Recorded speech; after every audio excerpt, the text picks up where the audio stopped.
Selanjutnya, kami persilakan Dekan Sekolah Farmasi, Profesor Apoteker I. Ketut Atnyana, MSI PhD, membacakan riwayat hidup Profesor Dr. Apoteker Muhammad Insanu, SSI, MSI. Terima kasih kepada pimpinan. Assalamualaikum warahmatullahi wabarakatuh.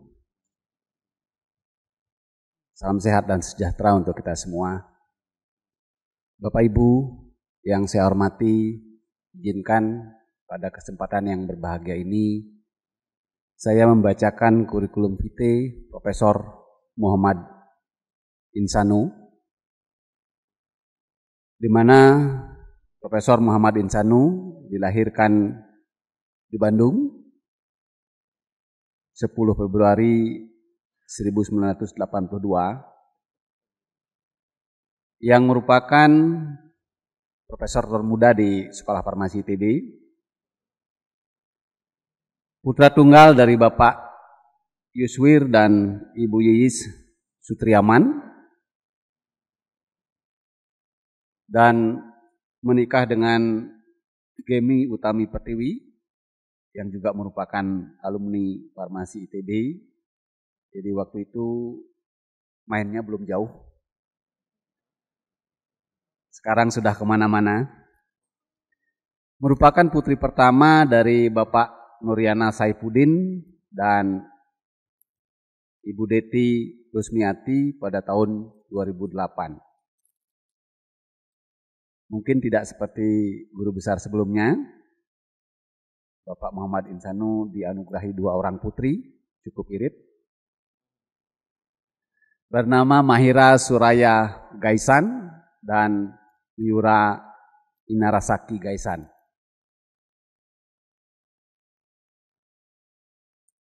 Pendidikan dari taman kanak-kanak hingga SMA ditempuh di Bandung mulai tahun 1987 hingga 1999.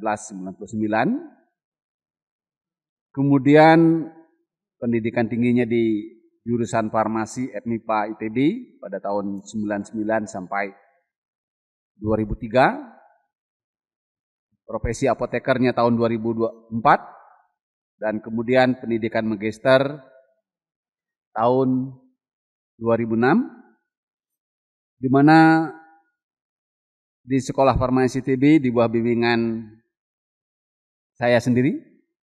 Jadi ini anak kandung GB saya yang pertama. Kemudian juga Profesor Dr. Elin Yulinah Sukandar. Sedangkan pendidikan S3 dilakukan di Departemen Farmasi Universitas Groningen, Belanda, diselesaikan pada tahun 2014 di bawah bimbingan Profesor Dr. Oliver Kaiser dan Profesor Dr. Wim Kwak. Kemudian pada tahun 2017 mendapatkan kesempatan untuk melakukan postdoktoral di Osaka University di Laboratorium Environmental Biology di bawah pimpinan Profesor Dr. Kazumasa Hirata. Pada tahun 2010 Muhammad Insanu menjadi CPNS dan diangkat menjadi PNS penuh pada tahun 2012. Tidak lama tahun 2014 dipercaya menjadi koordinator kemahasiswaan Sekolah Farmasi. Kemudian pada tahun 2018 sampai 2022 menjadi ketua program studi Sarjana Sains dan Teknologi Farmasi. Selanjutnya tahun 2023 sampai sekarang kami percaya menjadi ketua program studi magister dan doktor farmasi ITB. Profesor Insanu memiliki ketertarikan riset di bidang tumbuhan obat untuk penanganan penyakit-penyakit degeneratif seperti diabetes, asam urat atau hiperuremia, Sejauh yang saya tahu, yang bersangkutan memang mempunyai masalah dengan asam urat. Kemudian juga hipertensi dan dislipidemia.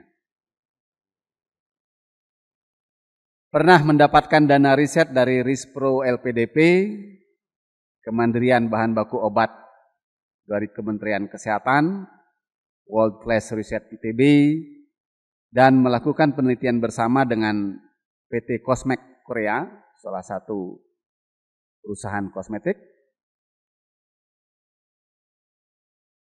yang cabangnya ada di Indonesia. Kemudian aktif juga membantu sebagai tim ahli Direktorat Pangan, Badan POM Republik Indonesia, dan Obat Tradisional Kementerian Kesehatan.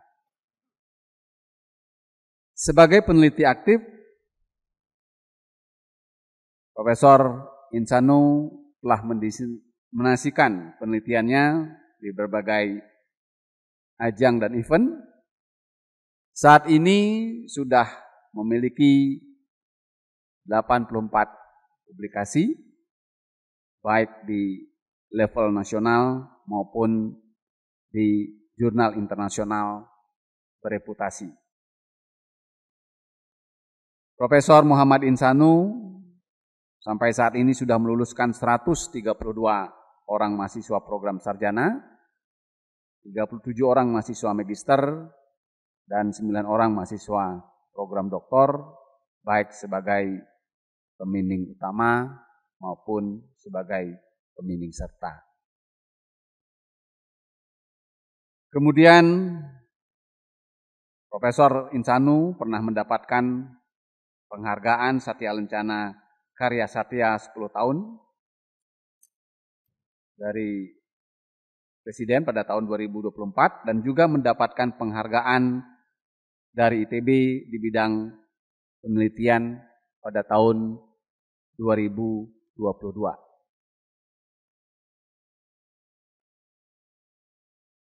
Slide yang terakhir, hobi Profesor Muhammad Insanu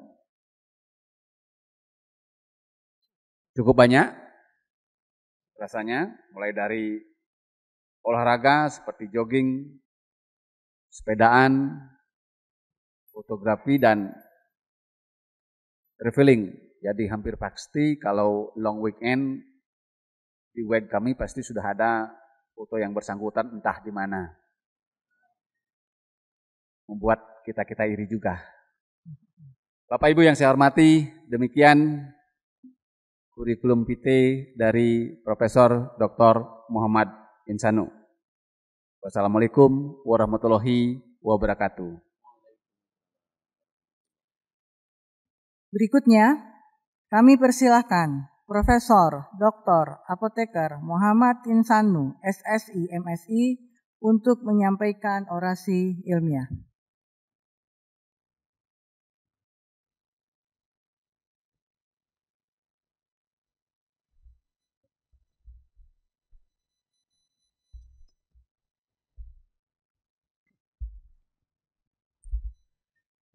Assalamualaikum warahmatullahi wabarakatuh. Yang terhormat Ketua Majelis Wali Amanat ITB yang pada hari ini diwakili oleh Sekretaris Eksekutif.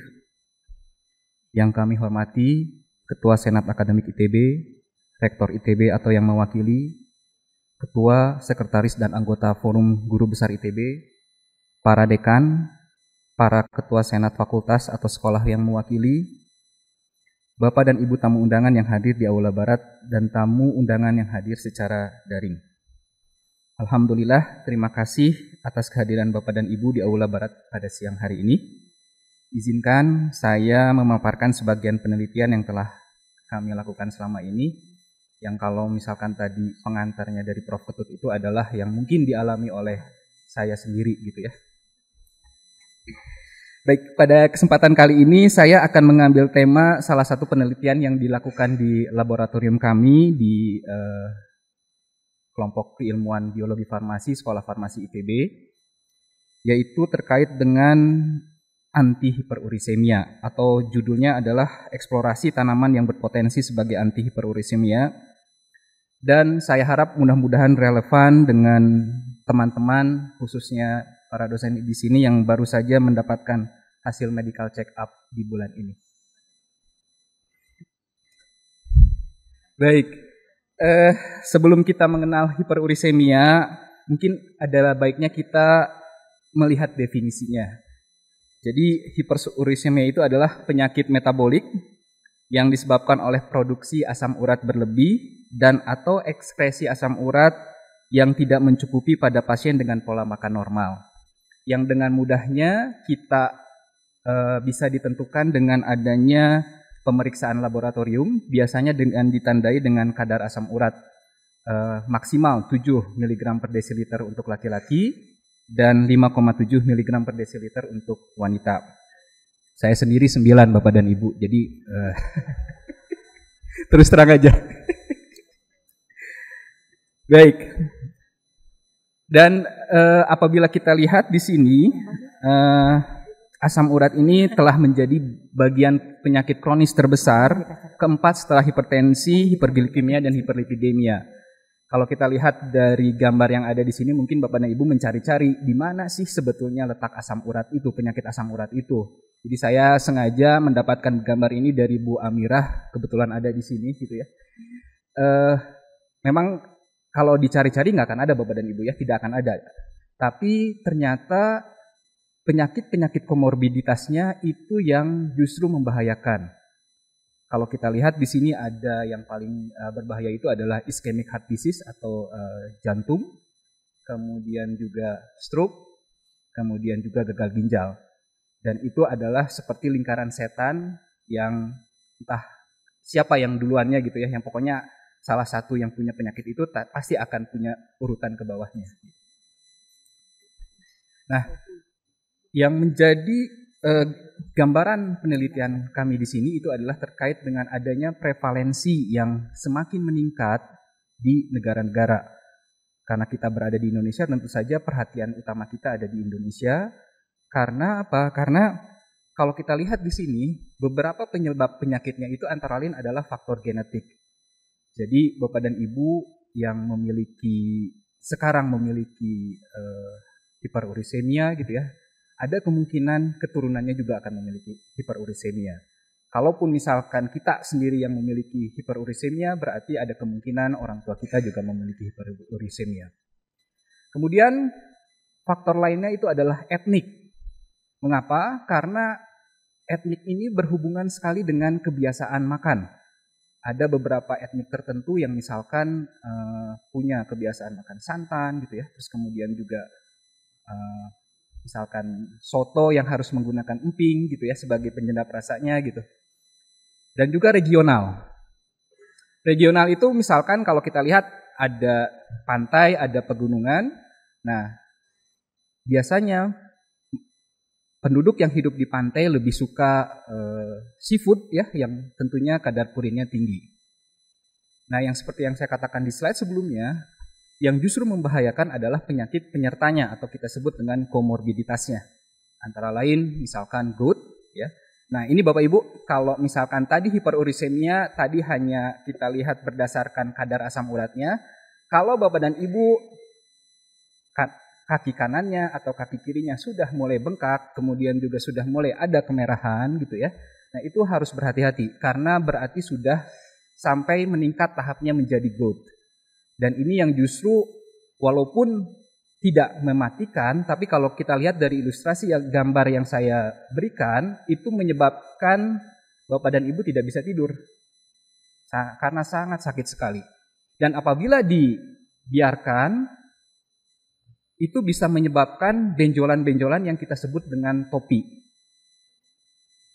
Selain itu, beberapa penyakit yang menyertainya antara lain juga obesitas, kemudian diabetes, penyakit jantung koroner, kemudian hipertensi, dan sindrom metabolik. Dan ini adalah beberapa manajemen terapi yang sebetulnya bisa dilakukan. Mohon maaf Bapak Ibu kalau misalkan saya menggunakan foto pribadi, karena kalau misalkan menggunakan foto orang lain akan khawatir kena haki gitu ya. Jadi mungkin sekitar 10 tahun, sekitar tahun 2012 ketika saya berada di Universitas Groningen ketika itu saya pertama kali merasakan penyakit ini. Karena waktu itu ketika kami biasanya menggunakan sepeda ke kampus gitu ya, akan tetapi ketika itu bangkit dari tidur pun tidak bisa karena memang sakit sekali. Dan karena ini pertama kali saya tidak menyiapkan obatnya gitu. Nah, ada beberapa hal yang bisa kita lakukan. Yang pertama itu adalah menggunakan non-farmakologi. Non-farmakologi itu artinya kita tidak menggunakan obat. Yang kita bisa lakukan adalah perbaikan pola makan, kemudian kita berusaha menurunkan bobot badan, dan juga menghindari makanan tinggi purin.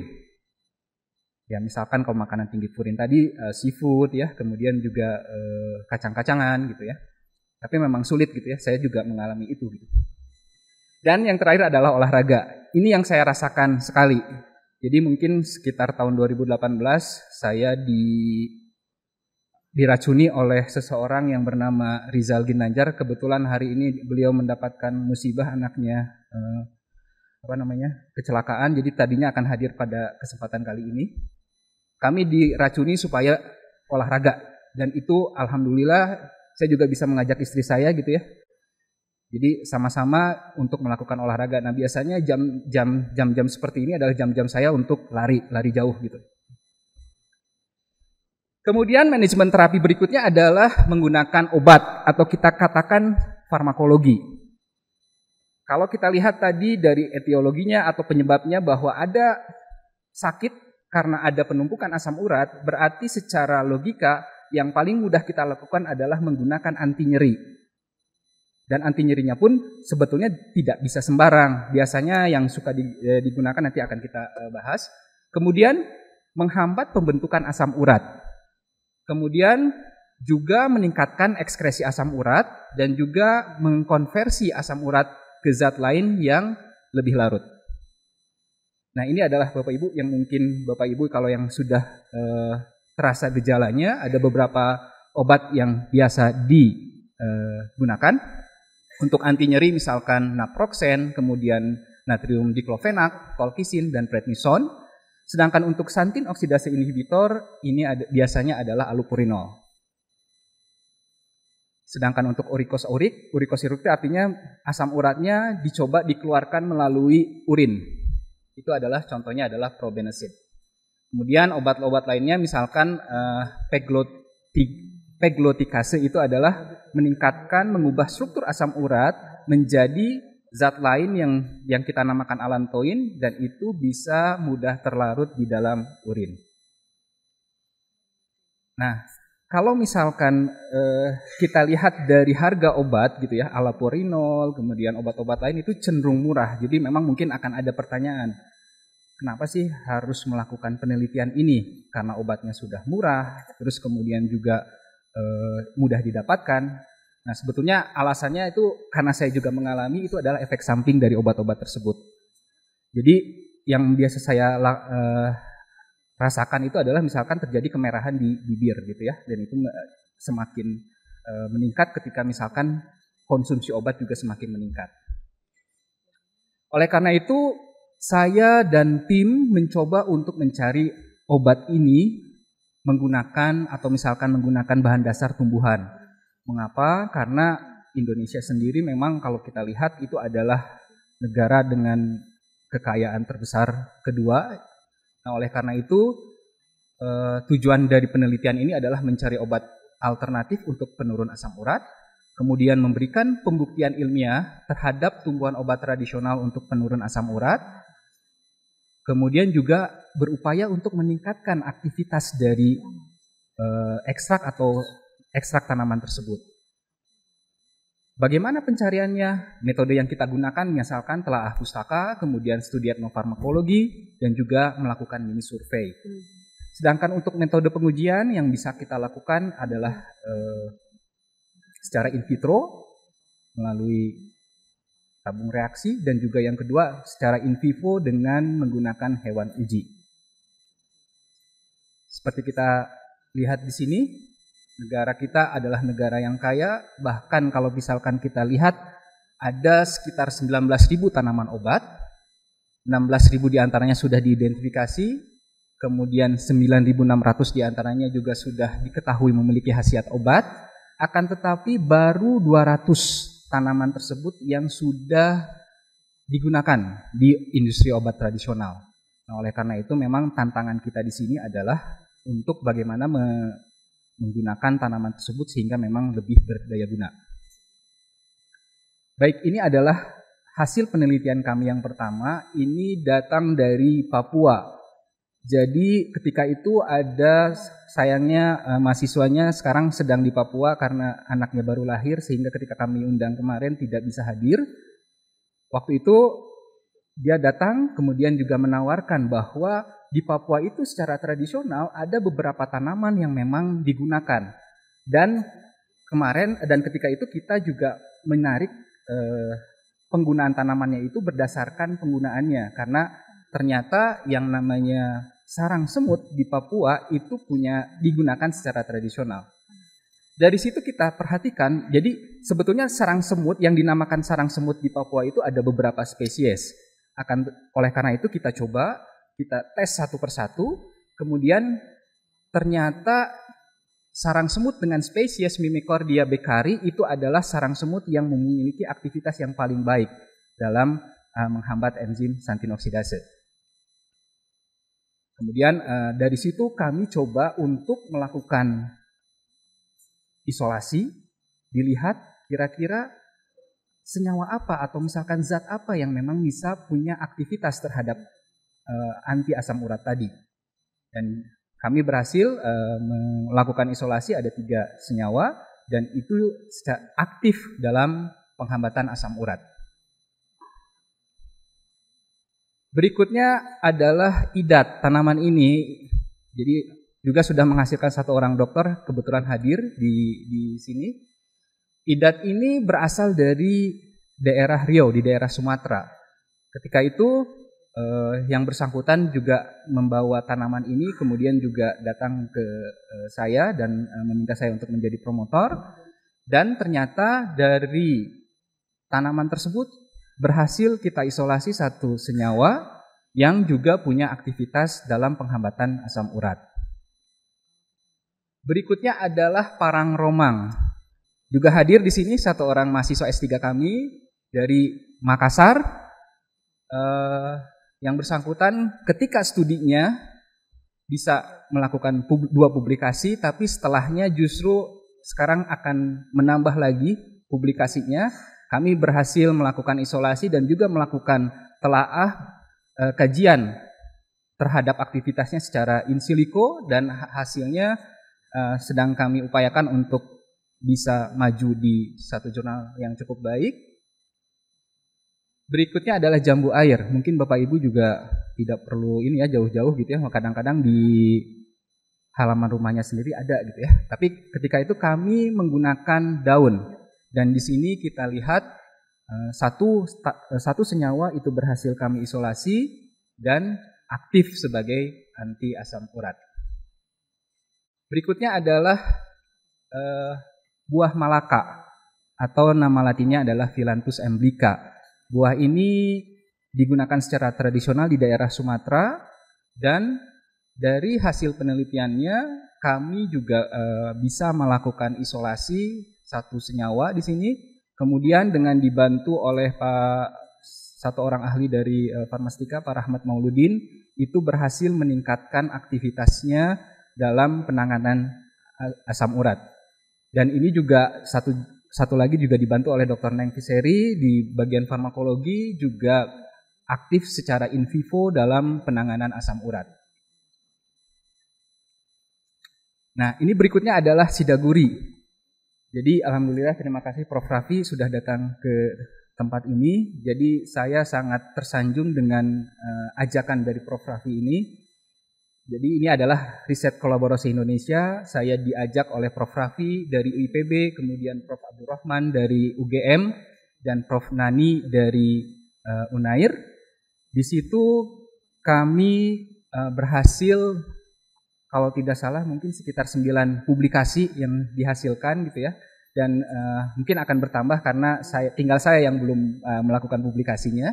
Akan tetapi dari sini kami berhasil melakukan isolasi dua senyawa flavonoid glikosida, dan kemudian juga dibantu oleh Dr. Nizar. Di sini kami bisa melihat, bisa membedakan sidaguri yang ada di Jawa Barat yang tumbuh di Lembang, kemudian Subang, Banjaran, dan Sukabumi. Kita lihat ternyata memang walaupun namanya sama, tumbuhannya sama, tapi ternyata kandungannya berbeda apabila memang dia hidupnya di ketinggian yang berbeda.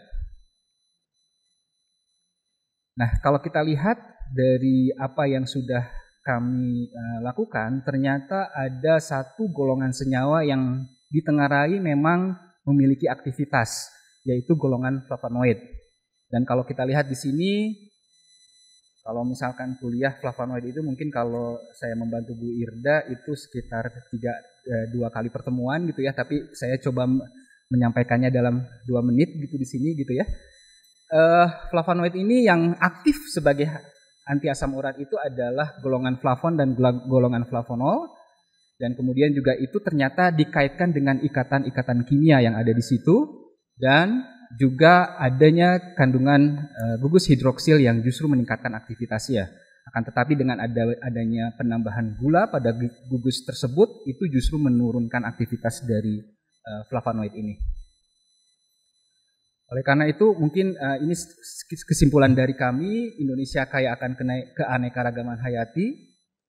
Setiap suku mempunyai pengobatan tradisionalnya masing-masing, dan kami di sini sebagai akademisi bertugas untuk membuktikan itu semua gitu ya, karena dengan adanya dasar yang kuat penggunaan secara turun-temurun oleh suku-suku tersebut, sebetulnya itu juga sebagai dasar untuk kita dalam penelitian selanjutnya.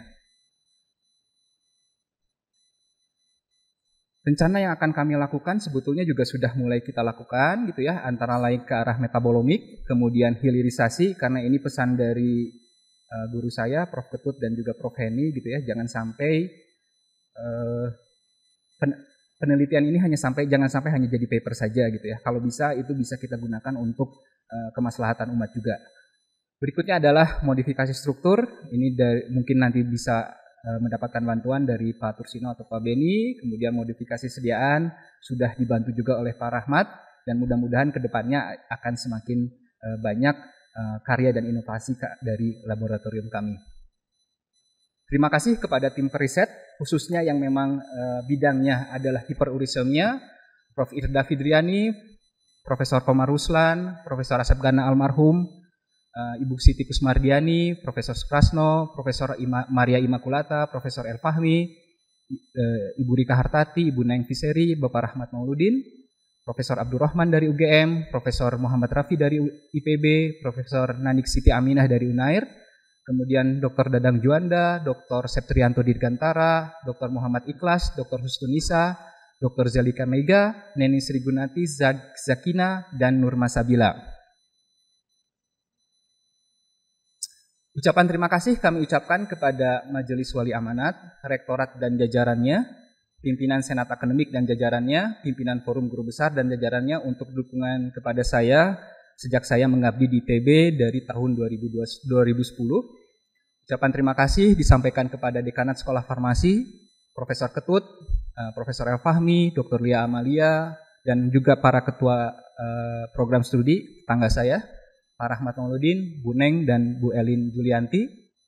Kemudian ucapan terima kasih disampaikan kepada Dekanat Sekolah Farmasi sebelumnya, Prof. Daryono, Pak Kusnandar, Prof. Marlia, para ketua program studi, Prof. Heni, Prof. Sofi, dan Prof. Tommy Apriantono. Kemudian juga ucapan terima kasih disampaikan kepada pemberi rekomendasi sebagai guru besar di sini, Prof. Ketut Atnyana, Prof. Daryono, Prof. Irda, Prof. Marlia Singgi, Prof. Suprasno, Prof. Yana Maulana Syah almarhum, Prof. Andri Dian Nugraha, Prof. Ajeng Diantini yang pada saat ini tidak bisa hadir, kemudian juga Prof. Dena Erlia, Prof. Erik Hires dari Universitas Groningen, Prof. Jae-Yo Cho dari Sung Kun Yuan University Korea Selatan. Ucapan terima kasih juga kepada guru-guru saya di Farmasi ITB, Prof. Komar Ruslan, Prof. Asep Gana almarhum, Ibu Ani, kemudian Prof. Elin Yulina, Prof. Andreanus, Prof. Slamet Ibrahim, Prof. Tutus Gusdinar, Prof. Yayat Cahyati, Prof. Sundani Nurono, Prof. Jesse Sofia, Prof. Sukmajaya Asari, dan Dr. Sasanti Tarini. Kemudian ucapan terima kasih untuk anggota KK Biologi Farmasi, Prof. Irda Fidriani, Prof. Sukrasno, Prof. Elfahmi, Dr. Rika Hartati, Dr. Hegar Prahmastia, Devri, Atina, Fitriana Hayu, Purwa Kurniasari, dan Ari Ranur. Ucapan terima kasih juga untuk anggota KK Farmakologi, Pak Ketut, Bu Lia, Bu Neng, Bu Ima, Pak Tommy, Bu Afril, Bu Tiwi, Bu Nina, Bu Dewi Safitri, Bu Siti Farah, Bu Nova Suliska, Pak Zulpan Jazuli, Pak Hubi, Bu Ani Susieni, Bu Dian, Bu Nadia Hanum, Bekti Pertiwi, Maria Gani, dan Isilma Aulia, serta Isfahan Syah Lubis. Kemudian untuk kakak farmasetika, Prof. Heni, Bu Lucy, Bu Cici, Pak Saleh, Pak Diki Mudakir, Bu Catur, Bu Anita, Bu Nana, Bu Amirah, Pak Satrialdi, Pak Yuda Prastia, Anindya Jati, Fitriani Jati, Devi Nur Amalia, dan Afina Firdaus. Ucapan terima kasih juga untuk kakak farmakokimia, Pak Daryono, Bu Marlia, Bu Sofi, Pak Emran, Bu Ilma, Bu Elin, Pak Beni Permana, Pak Tursino, Bu Francisca, Bu Tasya Amelia, Yangi, Azhari, Junaidin, dan Hairiatul Umah. Serta ucapan terima kasih untuk kakak olahraga, Pak Tommy, Pak Samsul Bahri, Bu Nia, Bu Rini Syafriani, Pak Kusnaidi, Pak Didi Sunaidi, Muhammad Fahmi, Agung, Tulis, dan juga Irena.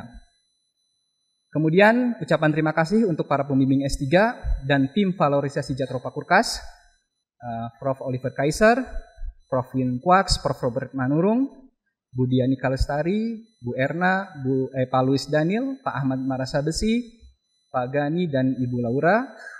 Juga untuk riset kolaborasi internasional Indonesia, Pak Raffi, Pak Abdurrahman, dan Bu Nani Siti Aminah. Juga untuk Direktorat Standarisasi Pangan Badan POM, Direktorat Standarisasi Obat Tradisional Kementerian Kesehatan, dan PT Kosmek Indonesia. Serta ucapan terima kasih saya untuk teman-teman seangkatan, Adam Reza Ganjara, Azazrul Yakin, Muhammad Kodri, Fitri Puspadewi, Septi Anditama, Kania Melesari. Dan ini juga ucapan terima kasih saya untuk teman-teman saya di Groningen yang hadir kali ini, Mbak Puri, Teh Uyung, Syarif, Desti, Aramel, Putih, Nizar, Iqbal, Robi, Lia, Kang Intan Taufik, Guntur, Intan, Mbak Ari Widianti, Mbak Ike, Mas Ismail Fahmi, Teh Agnes, Kang Nandang, Teh Nisa, dan Pak Eko, serta Teh Ine. Jadi ini mungkin sekali-kalinya rambut saya gondrong. Berikutnya adalah untuk komunitas lari, untuk GB Fit, Ars Happy Runners, X-Caprot, BioRunner, dan SF Runners. Ini adalah beberapa event yang pernah kami ikuti. Kemudian ucapan terima kasih untuk Ibu Mertua dan Bapak Mertua, Bapak Nuriana, Ibu Deti Rusmiati, saudara-saudara ipar, serta keponakan, Gema Utama, Betaria Alfarizi, Altaf, Gema Imanuddin, Gina Utantri, Gialeta, Givia, Gani Ghazali, Silmi Zihni, dan Rafzan. Terakhir, ucapan terima kasih yang tidak terkira untuk kedua orang tua saya, Bapak Yuswir dan Ibu Yiyi Sutriyama. Jadi Pak Yuswir ini setiap saya di mana itu selalu menghubungi saya dan selalu mengingatkan saya yang semoga barokah untuk Bapak dan Ibu. Dan ini untuk keluarga saya tercinta, Gemi, kemudian Mahira dan Miura.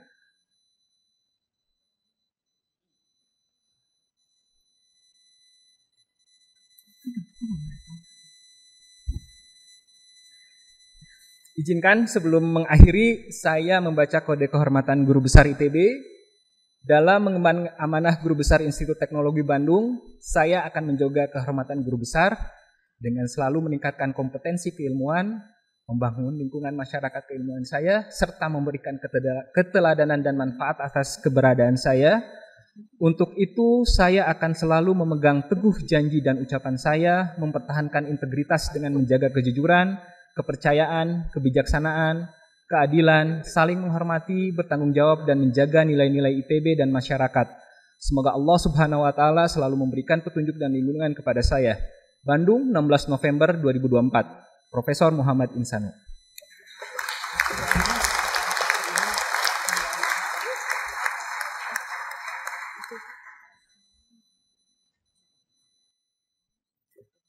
Penandatanganan dokumen kode kehormatan di hadapan Ketua Forum Guru Besar ITB. Kami silakan kepada Profesor Nuning Nuraini, Profesor Ridwan Sutriyadi, dan Profesor Muhammad Insanu untuk menempati tempat di depan panggung.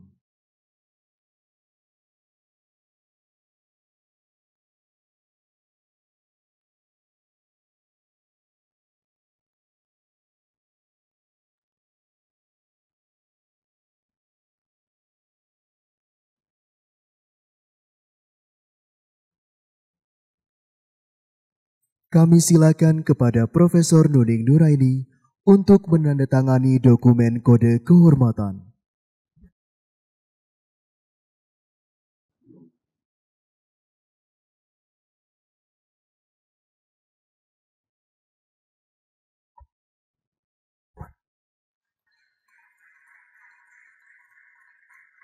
Selanjutnya, kami silakan kepada Profesor Ridwan Sutriyadi untuk menandatangani dokumen kode kehormatan.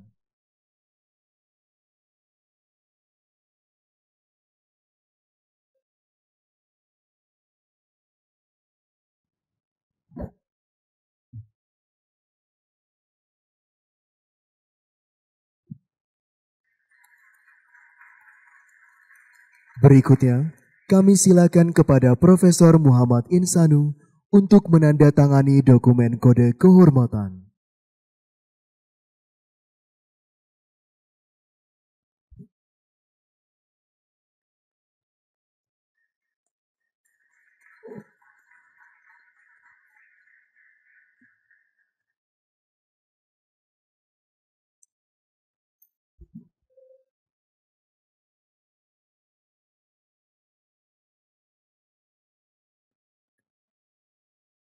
Pembacaan doa oleh Profesor El-Fahmi.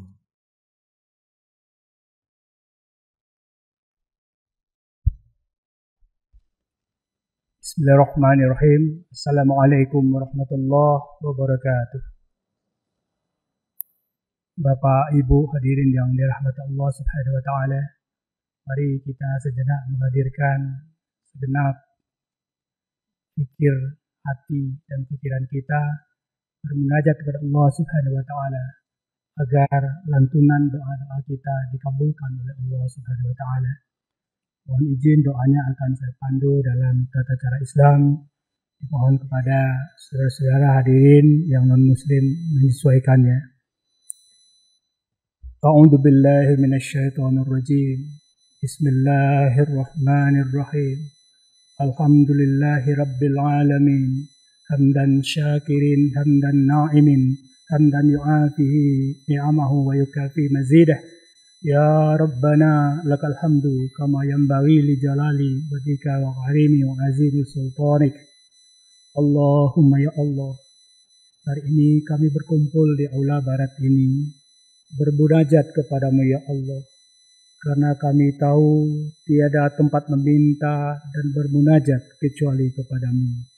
Sebagaimana engkau sabdakan, ud'uuni astajib lakum, berdoalah kepadaku, akan aku kabulkan doa kamu. Dengan segala kerendahan hati, kami berharap kepadamu ya Allah, agar untayan doa-doa kami engkau kabulkan.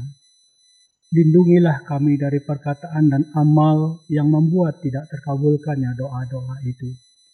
Ya Allah, ya Rahman, ya Rahim, pada pagi hari ini atas kehendak, izin dan ridho-Mu ya Allah, kami sedang menyelenggarakan kegiatan orasi ilmiah 3 orang guru besar ITB, Profesor Nuning Nuraini, Profesor Ridwan Saidi, dan Profesor Muhammad Insanu. Engkau saksikan wajah-wajah bahagia kami, terutama guru besar yang sudah melakukan orasi ilmiah beserta keluarganya. Kami bersyukur kepadamu ya Allah atas karunia ini. Maka limpahkanlah keberkahan dan keridhaan-Mu atas kelancaran acara ini. Jadikanlah gelar tertinggi dalam bidang akademik ini sebagai sarana untuk semakin meningkatkan kedekatan dengan-Mu ya Rabb.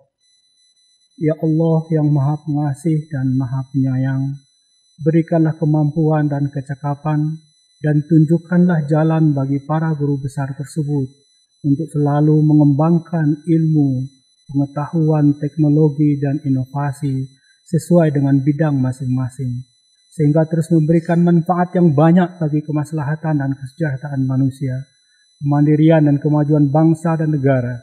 Jadikanlah kontribusi tersebut menjadi catatan amal kebaikan sebagai bekal dalam menjalankan kehidupan di dunia dan di hari akhir kelak.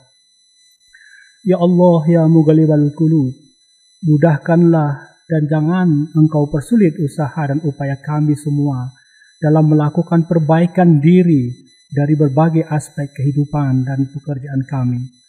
Jernihkanlah hati dan pikiran kami agar dapat membaca isyarat-Mu di alam ini. Berikanlah keikhlasan dan kekuatan tekad dan pikiran agar kami mampu berperan aktif dalam mengubah perilaku diri dan masyarakat menjadi lebih sehat, cerdas, inovatif, dan kreatif. Oleh karena itu, ya Allah, berikanlah kepada kami kemampuan untuk mengambil pelajaran di masa lalu untuk dijadikan kekuatan dan melalui peluang dan harapan indah di masa depan, di masa kehidupan yang lebih mapan dalam situasi yang aman dan nyaman yang Engkau ridhoi, ya Allah, sesuai dengan harapan dan impian kami. Bimbinglah kami untuk selalu berpegang teguh kepada nilai-nilai kebaikan, kejujuran, integritas, sebagaimana yang tertuang dalam nilai-nilai yang kami anut. Allahumma arinal haqqa haqqa warzuqna tiba'ahu, arinal batila batila warzuqna tinaba. Ya Allah, jadikanlah yang hak, yang baik itu benar-benar hak dan baik bagi hati kami, dan berilah kami kemampuan untuk mengikutinya dan menegakkannya. Jadikanlah yang batil itu benar-benar batil dalam diri kami dan berilah kami kemampuan dan kekuatan untuk menghindari kebatilan itu. Ya Allah, ya Rabbana, berikanlah kami kesempatan memperoleh rezeki yang halal dan barokah sehingga kami dapat mewujudkan keluarga dan masyarakat yang sejahtera dan diridhoi. Sisipkanlah ke dalam hati kami kejernihan dan kelapangan. Terangkanlah hati kami dengan cahaya-Mu dan kasih sayang-Mu agar hidup ini lebih bermanfaat baik untuk kami maupun bagi bangsa kami. Ya Allah, ya Mujibud Da'wat, luruskanlah hati kami dalam segala niat, agar mampu ikhlas berbuat dalam kehidupan yang semakin berat. Jauhkanlah kami, kerabat dan umat dari segala perbuatan dosa dan maksiat. Kuatkanlah hati kami, ya Allah, agar tetap iman dan taat selama hayat sebelum wafat. Ya Allah yang Maha Pengampun, ampunilah segala kesalahan dan kekhilafan kami, orang tua kami, guru-guru kami, dan pemimpin kami di ITB dan bangsa ini, baik yang Engkau telah panggil maupun yang masih hidup bersama kami, sehingga kami mampu menjalankan hidup ini sesuai dengan ketentuan-Mu, ya Allah. Berikanlah kami kesempatan untuk berbuat kebaikan di dunia ini, sehingga kelak kami dapat menghadap-Mu dengan wajah berseri atas segala kebaikan yang telah kami kerjakan. Rabbana innana nas'aluka salamatan fid din wa afiyata fil jasadi wa ziyadata fil ilmi wa barakata fil rizqi wa taubatan qablal maut wa rahmatan indal maut wa maghfiratan ba'dal maut. Allahumma hawwin alaina fi sakratul maut wa rijatan minan nar wa afal indal hisab. Rabbana fir lana wa liwalidayya warhamhuma kama rabbayani saghira. Rabbana hab lana min azwajina wa dhurriyyatina qurrata a'yun waj'alna lil muttaqina imama. Rabbana atina fid dunya hasanah wa fil akhirati hasanah wa qina azabannar. Subhana rabbika rabbil izzati amma yasifun wa salamun alal mursalin walhamdulillahi rabbil alamin. Assalamualaikum warahmatullahi wabarakatuh.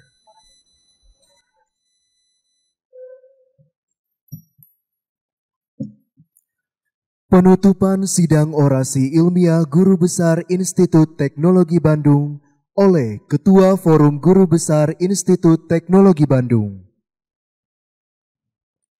Hadirin yang kami hormati, kita bersama-sama telah mengikuti rangkaian acara sidang orasi ilmiah Guru Besar ini dengan baik dan hikmat. Materi yang disampaikan dalam orasi ini telah memperkaya hasanah pengetahuan kita tentang transformasi informasi epidemiologi melalui pemodelan matematika dari data ke kebijakan, sebagaimana yang telah disampaikan oleh Profesor Dr. Nuning Nuraini, SSI, MSI. Kita juga telah memperkaya wawasan kita tentang kota cerdas berkelanjutan, perspektif perencana kota, sebagaimana yang telah disampaikan oleh Profesor Ridwan Sutriyadi, ST.MT, PhD. Selain itu, kita juga telah memperkaya wawasan kita mengenai eksplorasi tanaman yang berpotensi sebagai anti-hiperurisemia, sebagaimana yang telah disampaikan oleh Profesor Dr. Apoteker Muhammad Insanu, SSI, MSI. Hadirin yang kami hormati, pada kesempatan orasi pagi hari ini telah hadir para guru besar Institut Teknologi Bandung, baik guru besar yang aktif, emeritus maupun yang purnabakti. Mohon kiranya para guru besar ITB untuk berdiri, yang ada di panggung maupun yang ada di depan, dengan para hadirin. Mohon kiranya berdiri, baik yang emeritus, purnabakti maupun aktif. Ini semua para guru besar ITB yang hadir pada hari ini, sekian dari 250 orang. Terima kasih Bapak Ibu. Hadir juga dapat kehormatan ini adalah Bapak Kusmayanto Kadiman, Rektor ITB periode 2001-2004. Terima kasih Pak Rus. Terima kasih juga apresiasi kepada para rekan-rekan guru besar maupun dosen dari luar ITB. Profesor Diah Hairani dari UNPAD. Profesor Nur Santi Anggriani dari UNPAD juga. Profesor Aji Pamungkas dari ITS. Profesor Muhammad Rafi dari IPB. Kemudian Profesor Karim Suryadi dari UPI. Tadi ada Pak Karim? Oh, di belakang Pak Karim. Kemudian, ini banyak ya, saya pelan-pelan bacanya. Profesor Arif Ansori dari UNPAD. Terima kasih Pak. Profesor Andri Alamsyah dari Telkom University. Terima kasih. Berikutnya ada Dr. Yatnanta Padma dari Universitas Brawijaya. Kemudian Ibu Irma Febriana dari Unila. Dr. Hengki Tasman dari Universitas Indonesia. Lalu ini banyak lagi kolega lain, yaitu Bapak Arda Sena, Bapak Arda Sopaheluan, dari BMKG Pusat Jakarta. Boni Wim Lestari dari Dinkes Provinsi Jawa Barat. Terima kasih Ibu. Kemudian Ibu Sumiati SKM Epid dari Dinas Kesehatan Jakarta Timur. Kemudian Bapak Fahrudin dari Dr. Fahrudin dari BRIN. Ini koleganya Pak Ridwan. Dari Bappenas, Bapak Dr. Agung Indrajit. Ibu Tridewi Virgianti. Ini saya kenal. Bapak Muhammad Raudo dari Bappenas juga. Bapak Maliki dari Bappenas. Terima kasih Pak. Pak Andri NR Mardiah, Ibu ini ya. Kemudian Bapak Taufik Hidayat Putra dari Bappenas juga. Bapak Agustin Ariana. Terima kasih Ibu. Dwi Haryawan dari Kementerian ATR BPN. Kemudian dari Kementerian ATR BPN juga Ibu Reni Windiawati. Lalu dari Kementerian Pariwisata dan Ekonomi Kreatif Ibu Martini Muhammad Paham.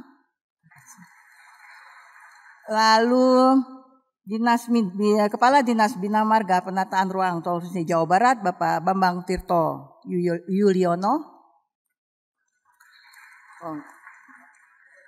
Kemudian Kepala Bappelit Bangda Kota Bandung Bapak Anton Sunarwibowo.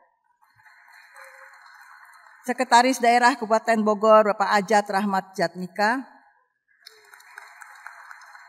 Kepala BKD Provinsi Jawa Barat Bapak Sumasna, lalu Asisten Daerah Kota Cirebon Bapak Arif Kurniawan, Ketua Umum Ikatan Ahli Perencanaan Indonesia Dr. Phil Hendrikus Andi Simarmata. Lalu juga sebentar, saya baca dulu nanti takut terlewat nih, nanti para oratornya ngambek mas saya. Rifani Frestianto dari PT AVS ya betul. Kemudian Azaz Rul Yakin dari PT Kromtekindo Utama, terima kasih Pak. Ibu Fitri Puspadewi dari Bio Farma Persero, terima kasih. Bapak Muhammad Kadri dari CVHD Makmur, terima kasih. Septia Anditama dari Direktur PT Asma Agro Nusantara. Apoteker Adam Reza Ganjara SSM MBA dari PT Kroda Trading Indonesia, terima kasih. Ibu Rini Duyanti dari BRI Purwakarta.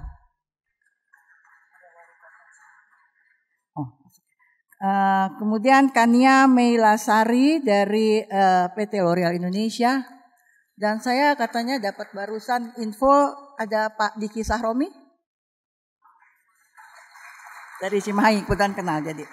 Terima kasih Bapak Ibu atas kehadirannya. Terima kasih kami sampaikan kepada seluruh hadirin yang telah berkenan hadir secara langsung di Aula Barat dan secara virtual melalui Zoom meeting atas perhatian dan kesabarannya mengikuti sidang orasi ilmiah ini sampai dengan selesai.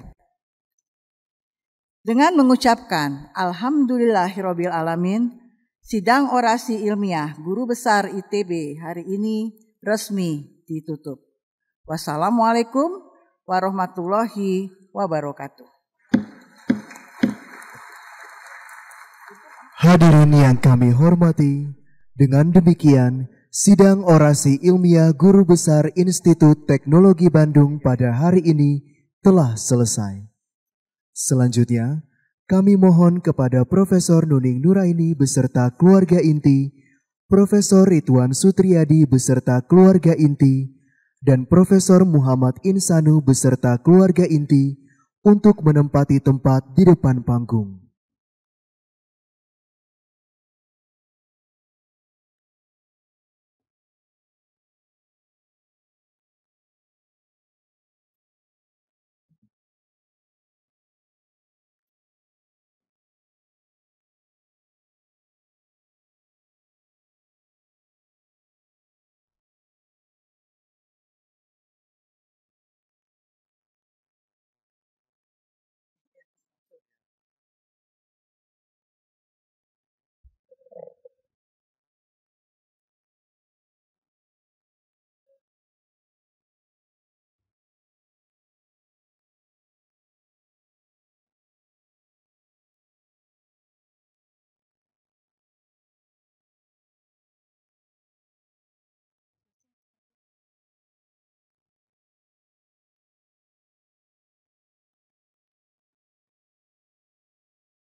Kepada Sekretaris Eksekutif dan anggota Majelis Wali Amanat, Ketua Senat Akademik, Ketua, Sekretaris dan anggota Forum Guru Besar, para dekan, Ketua, Sekretaris dan anggota Senat Fakultas Sekolah, kami silakan untuk menyampaikan ucapan selamat.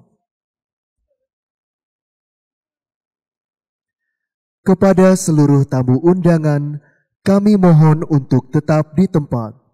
Penyampaian ucapan selamat akan dilangsungkan pada foto booth para pemberi orasi ilmiah.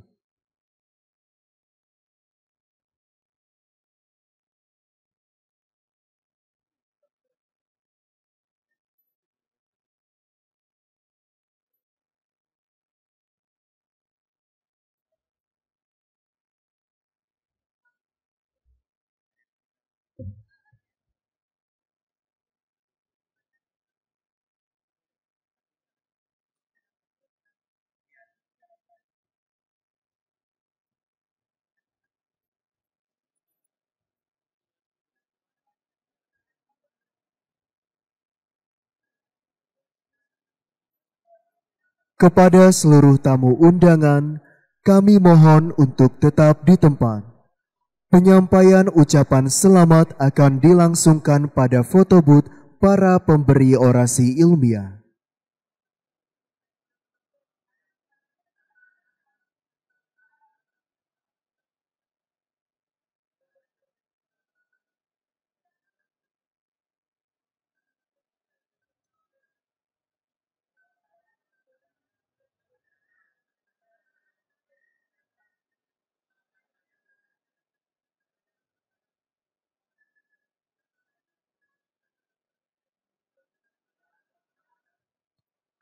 Kepada anggota Forum Guru Besar ITB dan tamu kehormatan yang berada di kursi undangan, kami persilakan untuk menyampaikan ucapan selamat di depan panggung utama.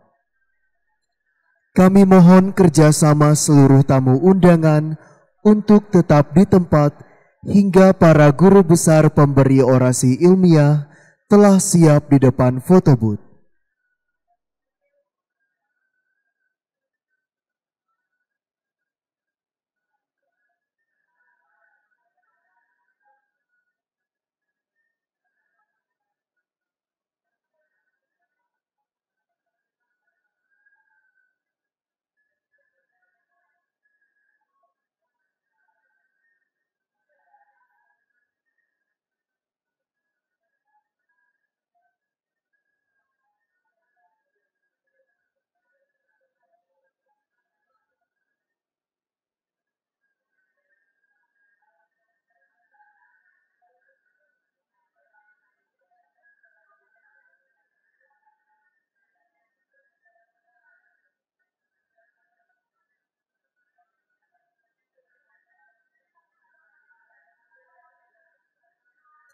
Kami mohon kerjasama seluruh tamu undangan untuk tetap di tempat hingga para guru besar pemberi orasi ilmiah telah siap di depan foto booth.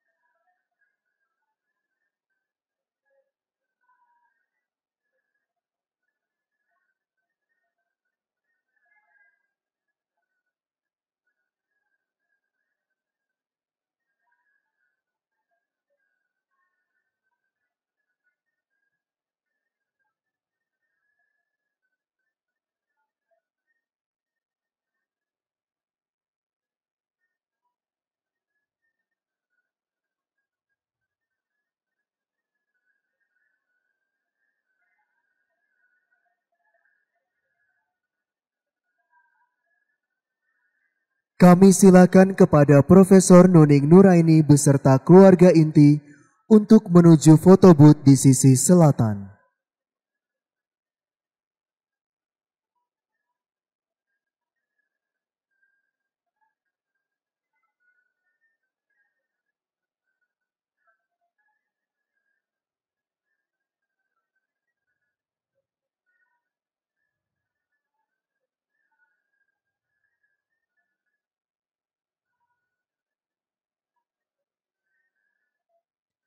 Kepada Profesor Ridwan Sutriyadi beserta keluarga inti dan Profesor Muhammad Insanu beserta keluarga inti, kami silakan untuk menuju foto booth di sisi utara. Kepada seluruh tamu undangan, kami silakan untuk menyampaikan ucapan selamat kepada Profesor Nuning Nuraini, Profesor Ridwan Sutriyadi, dan Profesor Muhammad Insanu. Kami ucapkan terima kasih kepada seluruh tamu undangan yang telah hadir secara luring di Aula Barat serta yang mengikuti acara ini secara daring melalui Zoom meeting. Selamat siang, salam sejahtera untuk kita semua. Sampai bertemu pada sidang orasi ilmiah selanjutnya.